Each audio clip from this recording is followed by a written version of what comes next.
Fear doesn't stop death. Fear stops life.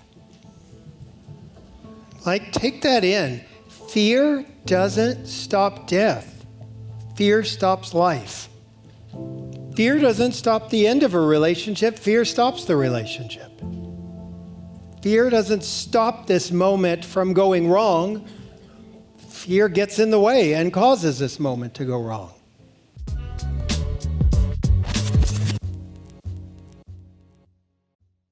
What's up, everybody? We are officially back in Los Angeles after our retreat in Florida. I am Matthew Hussey. If you don't know, for the last 17 years of my life, I've been helping people with their confidence and coaching in relational intelligence. And this week, I'm bringing you once again a clip from a live moment I had with David Kessler, the #1 grief expert in the world, at my retreat on stage a couple of weeks ago. This was a powerful moment. I think you're really gonna enjoy it. The response to the first clip I released of David on Sunday was really, really powerful and moving. If you're experiencing loss, grief, heartbreak, this clip is for you. Check it out. This has never been seen before by anybody who wasn't on the retreat. So it is my honor to bring it to you today.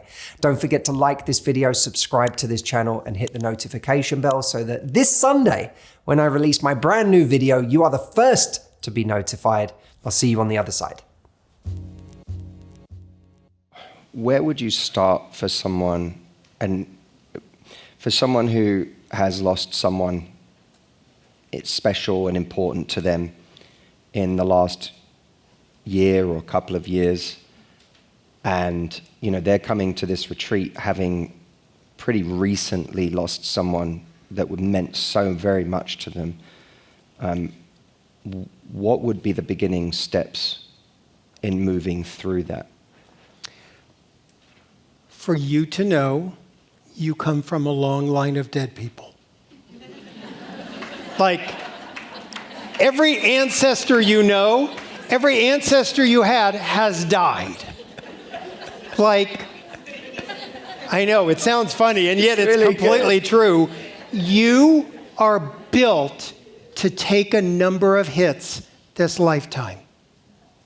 You are built to take a number of hits this lifetime. I always say I'm teaching people what our great-grandparents knew. They knew how to be with all of this. We have a society that's taught you not to be with it. So I'm almost trying to help people just trust what's organically inside of them. You know, we all have traumatic wounds. I have a friend, Edith Eger, she talks about taking your traumatic wound and turning it into your cherished wound.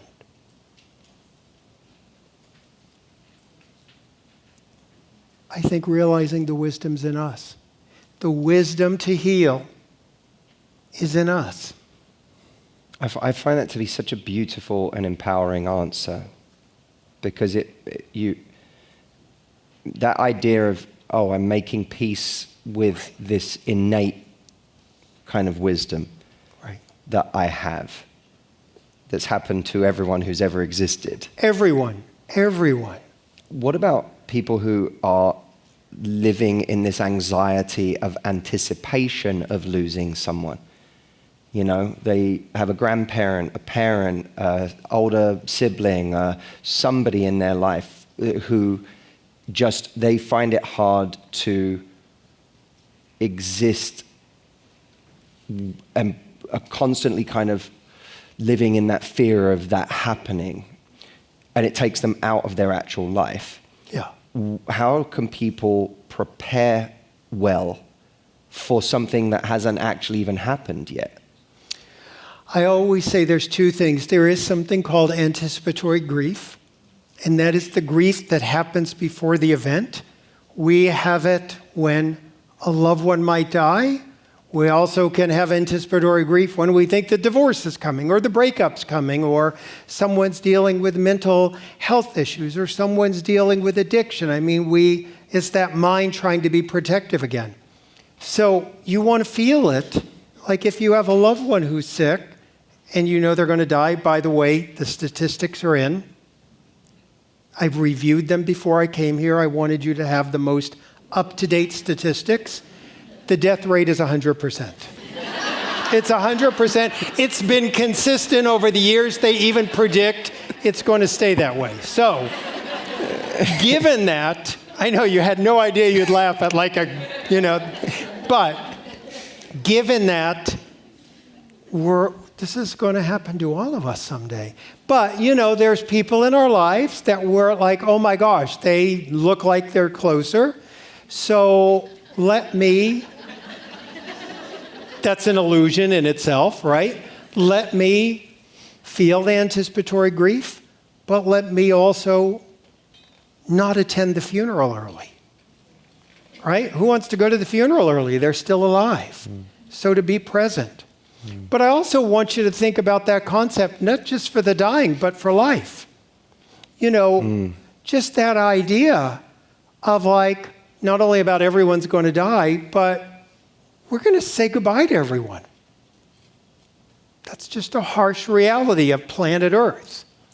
And so if that's the truth, I can either do two things. When I think about, oh my gosh, what if this was my last day? If this was my last day, I got to excuse me, I got to go say goodbye to a lot of people. I got to make a lot of apologies. I got so much work to do, right? I got a lot of I love yous. I got a lot, right? So many moments I wasn't present for.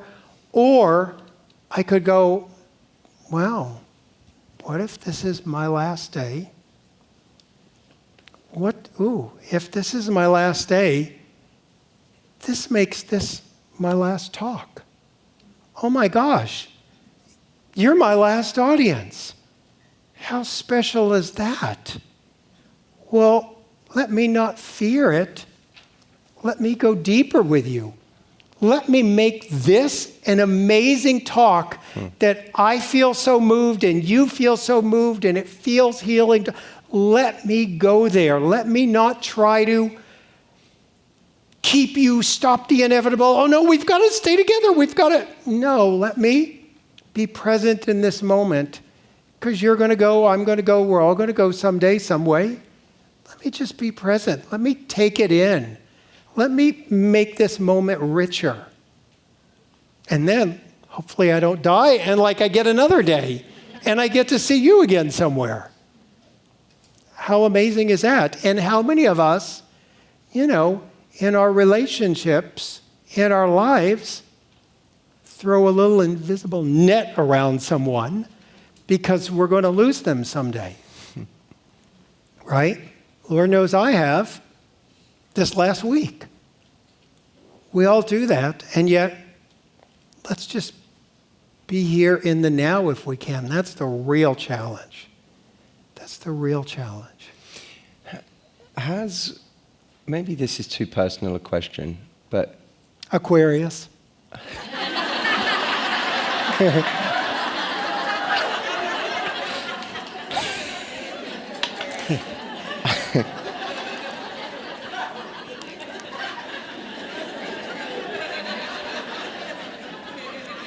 You?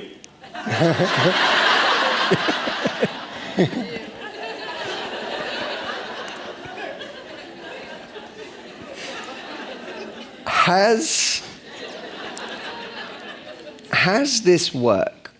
Is he going to ask me, do I smoke? What's the personal question now? No, Go ahead, I'm joking. I'm messing with you. I want to remove this question from the realm of beliefs about religion or afterlife or any of that, because I think as soon as it gets into that realm, it helps some people and not others. Right? Because we all have different beliefs in this room. Right. So, but if you're able to abstract it from that and just look at it on an even playing field of let's remove that possibility and all of that, has your work allowed you to, maybe you never had it, but has it allowed you to decrease your fear of your own mortality? And if so, is there anything you can pass on to people who maybe spend a little too much time fearing their own mortality?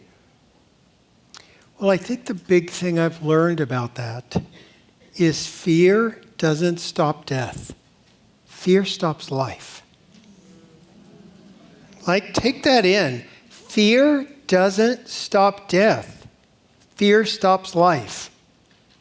Fear doesn't stop the end of a relationship. Fear stops the relationship. Fear doesn't stop this moment from going wrong. Fear gets in the way and causes this moment to go wrong. I think that's the big thing. Wow. That has application across everything. Well, that's the thing, it's amazing. People, like, I have online grief groups and all this, and like everybody, comes to the conclusion about, oh, we thought this was about grief, but this is about like techniques for life. Like this, this is just learning about life, how it works.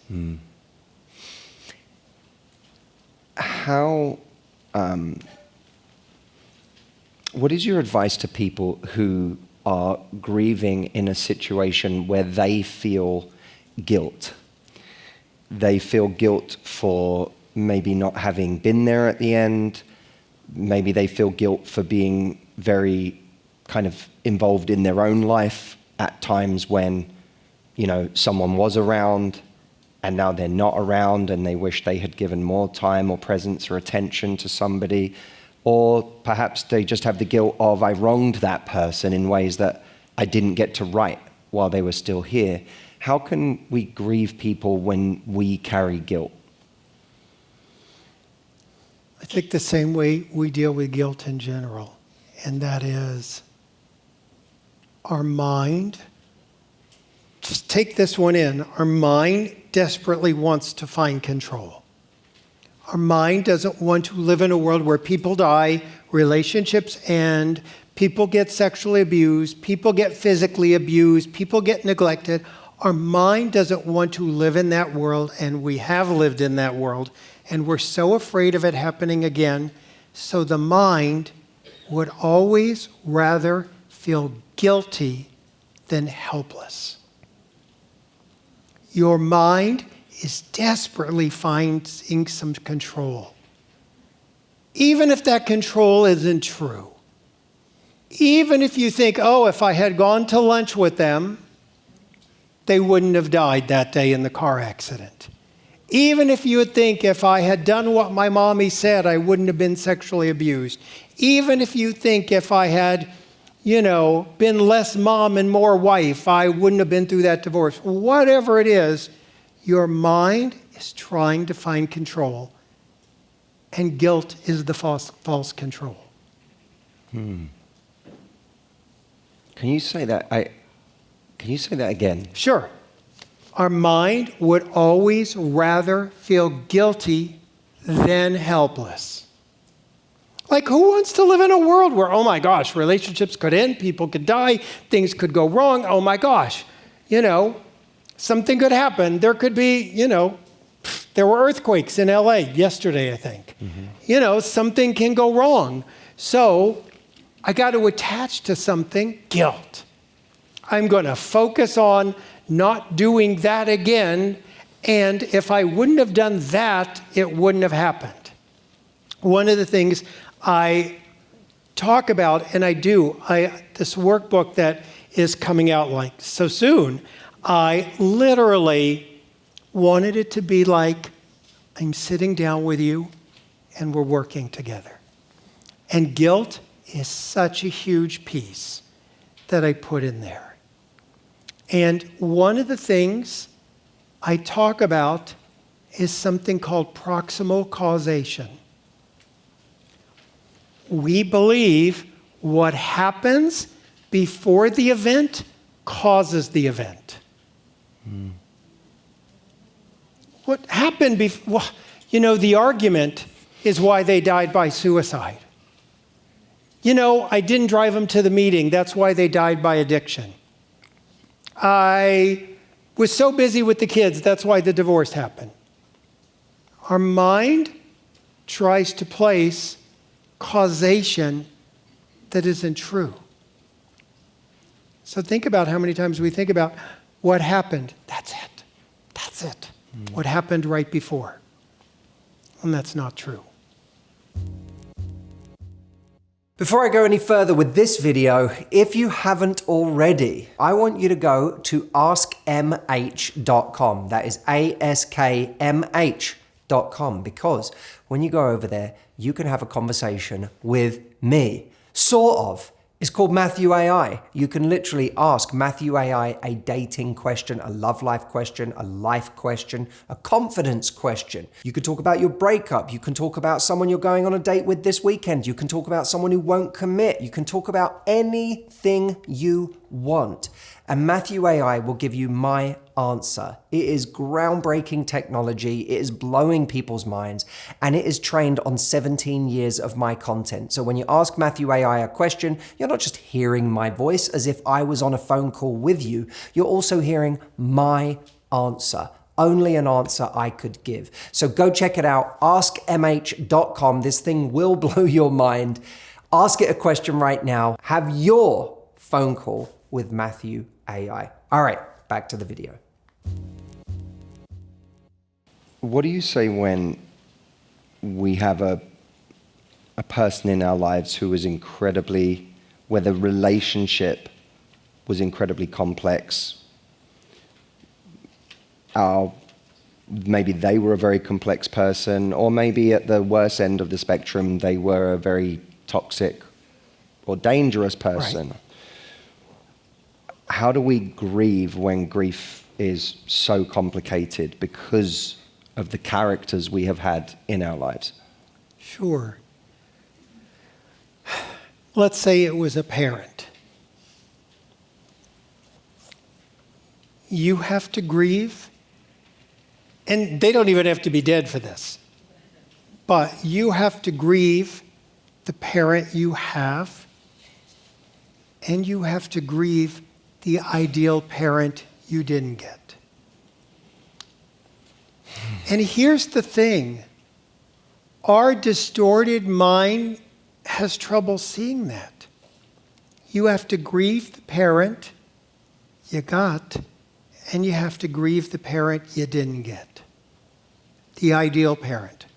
So for instance, one woman told me about the complicated relationship she had with her mother, who did not protect her from the sexual abuse of her father.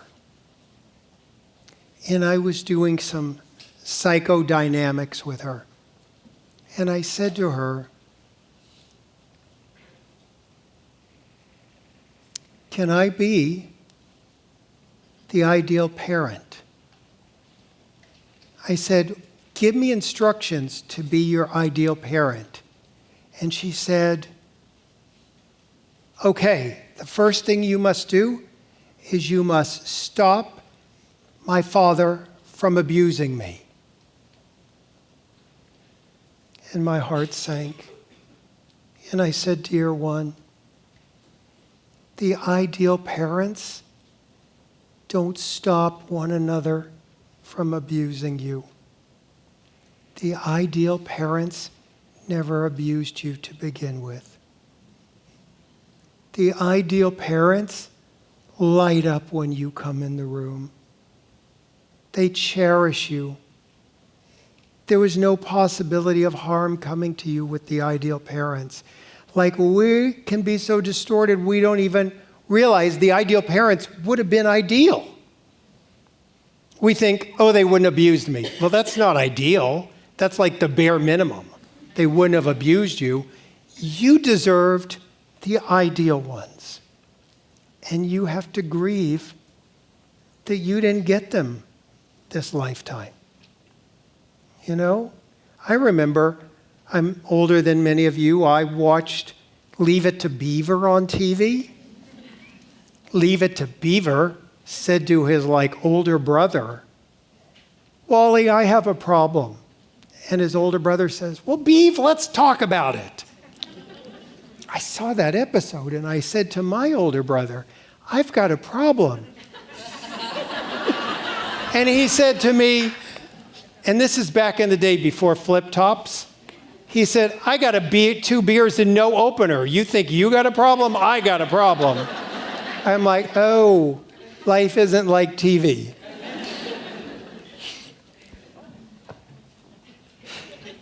What was the question?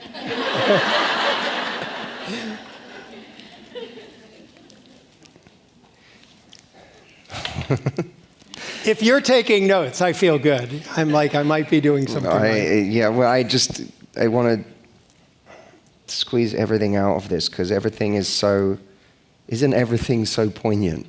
I feel so much pressure up here to make sure that you get so much out of this, every moment of it.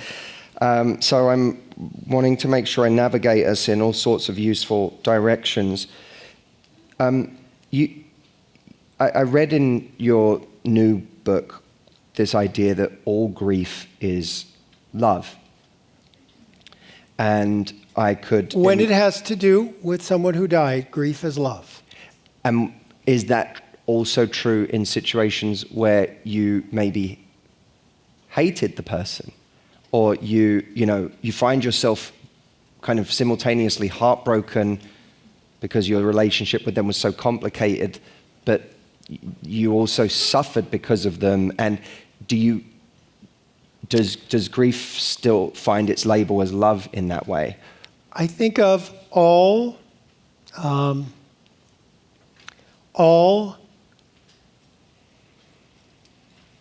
first of all grief does not have trauma, but all trauma has grief. All trauma has grief. If you've had any type of trauma, you have grief around it. The grief of the trust not being there, the safe world, whatever it may be. And so, pain is inevitable, but suffering is optional. I can't take away anyone's pain. The pain often is the love. The love you had for the hopes of that relationship, the love you had with that person in your life. Suffering is what our crazy mind does.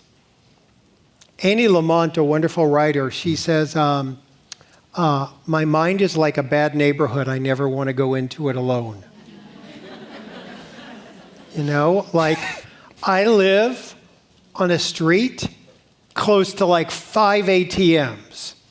There's times I would rather walk to that ATM at 3 a.m. than go into my mind at 3 a.m. Have you been in your mind at 3 a.m.? Scary. Like, who wants to go there? So we have to separate out the noise, the suffering, from the pain. And the pain is the love you shared with that person. The suffering is their wounds, the hurts, all those things. I remember years ago, I would do retreats for grief.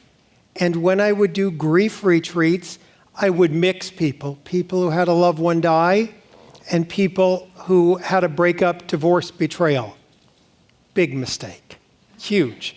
So I would say things like, the goal of grief work is to remember with more love than pain, which is a beautiful goal if they died. But if they just betrayed you, you're like, I don't want to remember them with more. Are you crazy? So I'm like, oh, you got to separate them. But now I don't do those retreats for breakup, divorce, just send them to Matt. But it is different. It is different in a relationship. So, but, those moments of love, I think were still real. The rest is the wounds. What you just said is a perfect segue to grieving someone who isn't dead. Yeah. There are so many people in this room who have had to get someone out of their lives for their own peace, or they have been someone betrayed them and left, so they felt like they didn't have a say in it. Other people finally said enough is enough and had to get someone out of their life.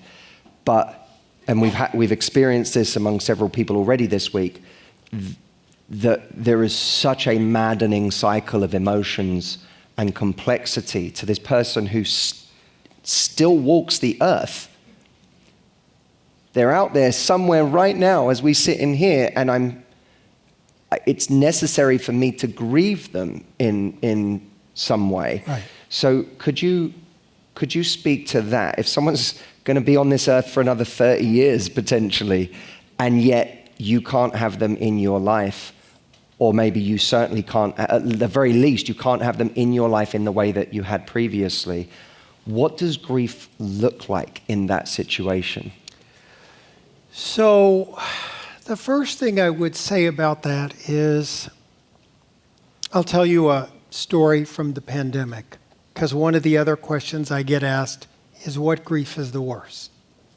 Right? Is it someone who has died?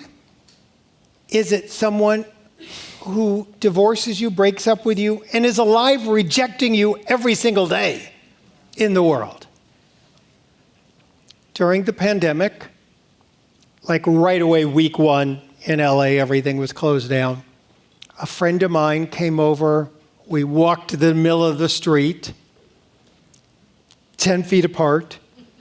We're walking, we're talking, and a young girl runs up and stops short. She's 20, and she says to me, "You're the grief guy, right?" And I said, "Well, I think so, yeah." And she goes, "My wedding's just been postponed," and she bursts into tears. And I talked to her about it. And we have a very sweet, tender conversation. And after she leaves, my friend turns to me and says, "Oh my gosh, she was going on and on. That's not real grief. Real grief is the murders you deal with. Real grief is your son dying. Real grief is this and that." I went, no, you don't understand grief. For being my friend, you don't understand grief. The worst grief is always yours. In her life, that's the worst grief that happened. She was dreaming about that wedding since she was probably 5. And now it's been postponed. That's the worst grief. And so I think we have to start from recognizing ours is the worst. Ours is the worst that's happened to us. And partly when we go into that comparing, we're in our mind, and we don't have a broken mind, we have a broken heart. So we need to drop out of our mind and into our heart. And, so many times you and I say it in different ways. The person who leaves you, ends the relationship, was toxic, whatever it may be, is a person who was with you because they felt familiar. They were with you because they felt familiar at some point. And you became healthy enough that you realized, ooh, this familiarity isn't a good familiar. I thought it was a good familiar, but it's not so good. And so then you were hopefully or are trying to release them. And that's hard because it's hard to let go of the familiar. And part of it is we don't realize the life that's beyond them and the life that's possible. My dear friend, we were friends for 30 years, Louise Hay, some of you know her. Louise Hay found the love of her life at 90 years old. Whenever anyone says it's too late to find love, I go, are you 90? It's always possible. Love is always possible. Life after tragedy is always possible. But our wounds shadow us. Anything came out of that? Yes. It's like 4 questions that come out Sure. of everything. That's like my to-do list. I have a to-do list that I'm about to scratch something off that I did it, and 4 new problems came out of it. I'm like, the to-do list is growing. What's up with this? Anyway, sorry to give you what about people who feel like they're grieving the life that they gave to someone that they may now feel was in terrible error? That toxic person, perhaps you were talking about, and they say, I gave that person 2 decades of my life. Maybe I gave them what I considered, maybe in terms of having a family or in terms of raising a family or in terms of, I gave them some of my best years. I'm in a different season of my life now, and I can't come to terms with how much of my life I have given over to, and it could be a person or it could just be a way of being that we feel we've robbed ourselves of so much life. But that breeds so much regret and self-hatred for people, especially people who are in a later season of life, who go, the time I have left is less than the time that I've already spent, and the time that I spent feels like it was poorly spent. Do they need to grieve the time that was spent, or how should people approach that? Who says this? Who says this? Who says the time was wasted? And I'll tell you who says the time was wasted is the wounded part of yourself. The wounded part of yourself is speaking. The wounded part of yourself is beating you up, telling you that you have blown it. Oh my gosh, we are here to love the wrong people. We are here to try to grow through the wounds of our childhood. We are here to replicate those wounds to finally heal them.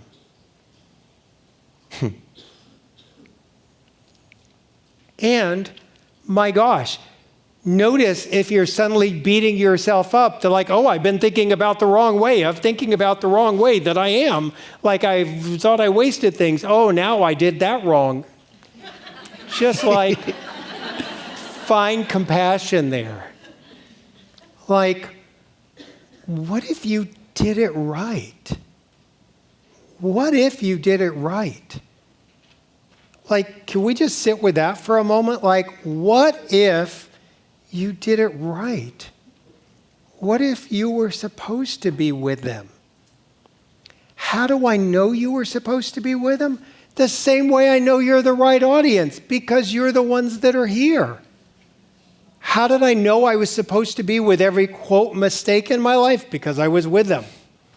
And unless we got a time machine, we can't go undoing that. And so we have to accept this life just as it is and start here and now.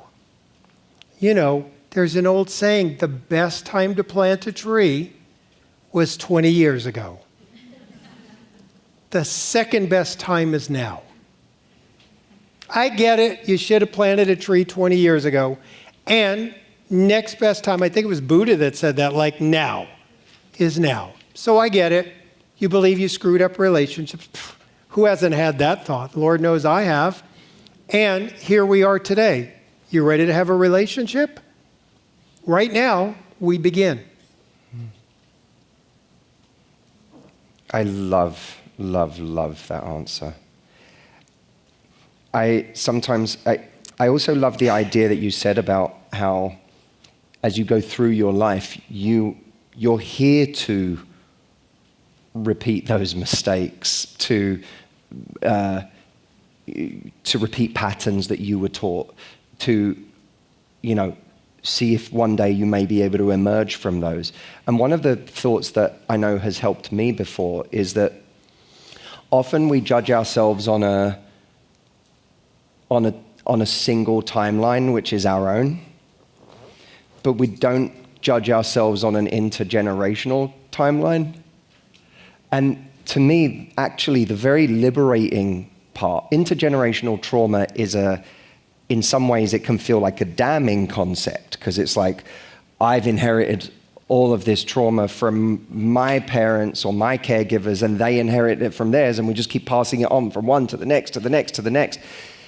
But to me, there's something actually quite liberating about that idea, because it also allows us to say, my wounded self is telling me I've done a horrible job in my life, but actually on an intergenerational timeline, it might have been that the best we could all do was me getting there by 90.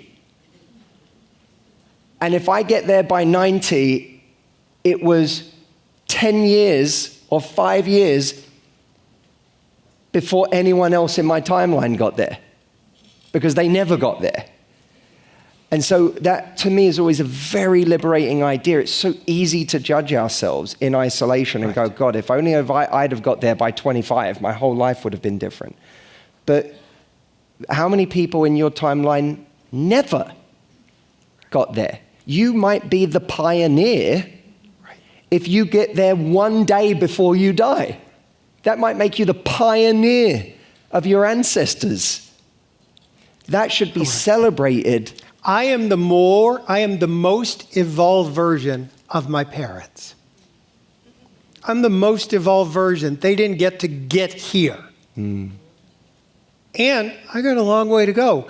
And I'm still the most evolved version of my parents. And when you talk about intergenerational trauma, it continues until someone's willing to feel it. Can that be us? We go, oh, I got so much intergenerational trauma. Okay. Well, let's finally feel it so it can be healed. We can just pass, oh, I got it. Let me give it to my kids. Or I go, oh, I got it. I guess it's mine to heal. There's that saying about you can blame your parents till you're 30. After that, it's yours. No matter who gave it to you, it's yours. And part of what I like to discuss is we're always like, you're pushing my buttons. I want to talk about, well, who installed them? Who installed your buttons? Let's talk about that and get those healed.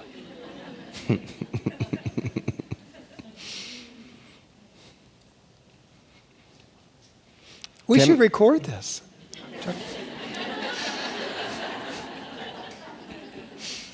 I'm so glad we are.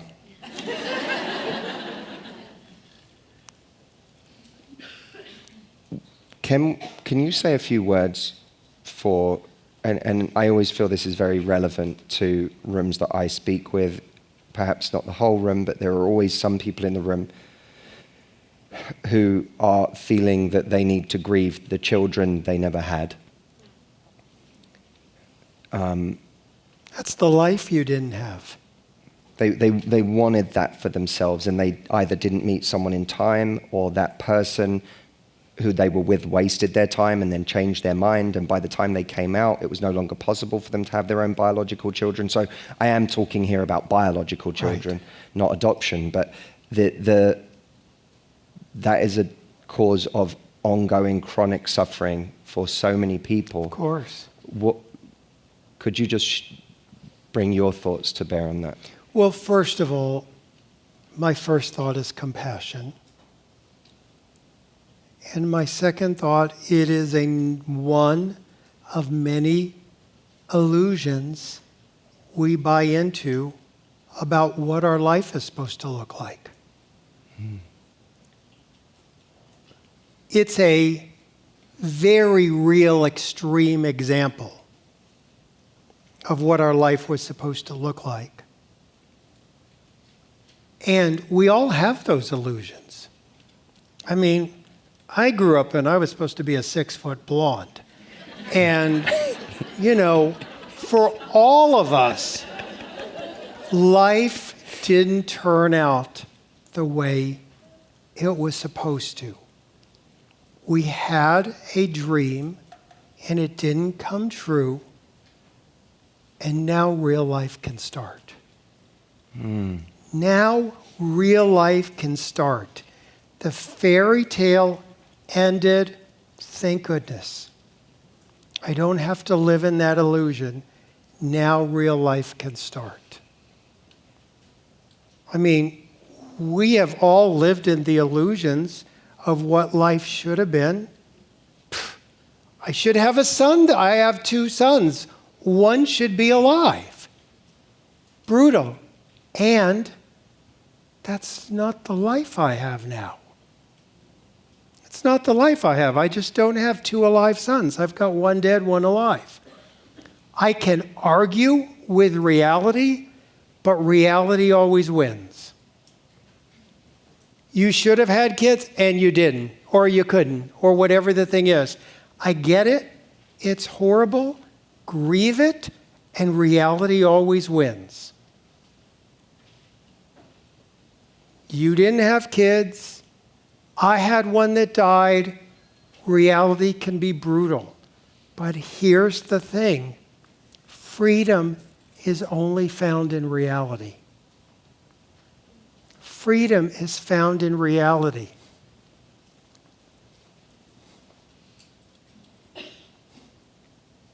You know, when my son died, I think about a year into it, I thought about the decision we all have to make around our hardships and our tragedies, no matter what they are. And I thought, I live on a really cute little street in LA. You wouldn't think it was LA. It's this cute little street. And I pictured a future where teenagers could be riding their bikes like preteens, 13, 14 years old, and coming up to this house and going, who lives in that house with cobwebs on it? Is it haunted? And one teenager saying to another, he was a grief expert. And then his own son died, and he doesn't come out anymore. How many of us have had tragedies and decided not to come out of our house anymore? I get, and my heart breaks, that you have had tragedies. And there's still a life to come out of your house for.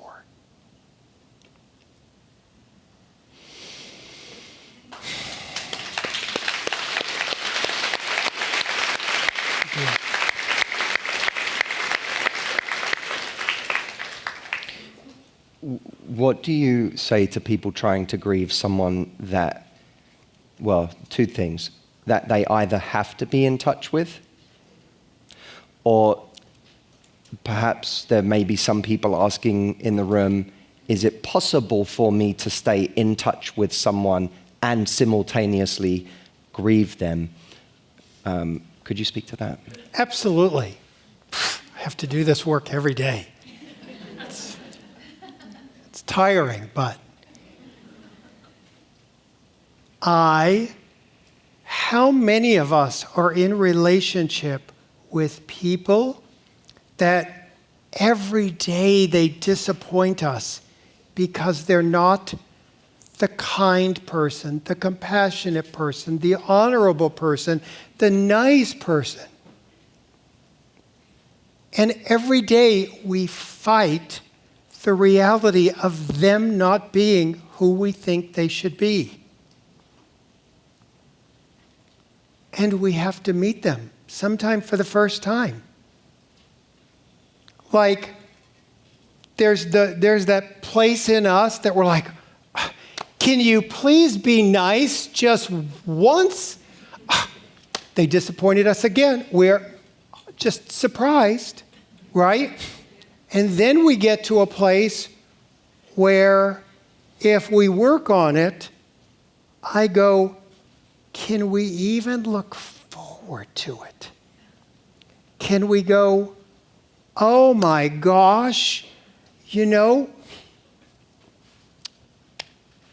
my sister could win awards for being self-centered. No one does self-centered as good as her. My neighbor does meanness like no one you've ever seen. If they were going to give a Pulitzer Prize for meanness, he would win. And then my neighbor comes out and is mean, and I go, there you are. Hi there. But why keep getting surprised day after day they're toxic? Of course they are. They're a master at being toxic. They're a professional at being narcissistic. They've been practicing it for years. Like, meet them. And here's the thing. You will meet your neighbor for the first time. Wow. You will meet your ex for the first time. They'll walk in and they'll make it all about them. And you'll go, there you are. I was waiting for you to show up. There you are. I had an illusion you were the nice one. Thank goodness that's over. Hi. Like, you can actually meet the person in front of you for the first time that you've known your whole life. Wow. Wow, wow. That idea, wow. That idea that you're meeting them for the first time. And it's really hard. It's really hard. I was just in New York and I have like one friend who never shows up, and I was so surprised that like they were busy again. I'm like, busy again? And then I go, oh my gosh, why did I go down that illusion? Of course they're busy. No one does busy like them. They're great at like, I'm too busy to see you. Well, of course you are. Well, of course you are. I would expect nothing less of you. If you showed up, I would be disappointed. It's true. That's one I had to work through in my mind this morning, so it's fresh. Fresh. Rotten tomatoes, fresh. Fresh wound delivered to you right from a meditation this morning. Thank you so much for watching. If you enjoyed this interview between me and David, so much of what we talked about is material from his new workbook, Finding Meaning, The Sixth Stage of Grief. It has just come out, it is brand new, and it's helping so many people move through their own loss, grief, heartbreak. So if you want a practical guide, instead of holding on to it, to actually move through it, grab a copy of this book today. I will leave a link in the description. Thank you so much for watching. I'll see you in this weekend's video. Be well and love life.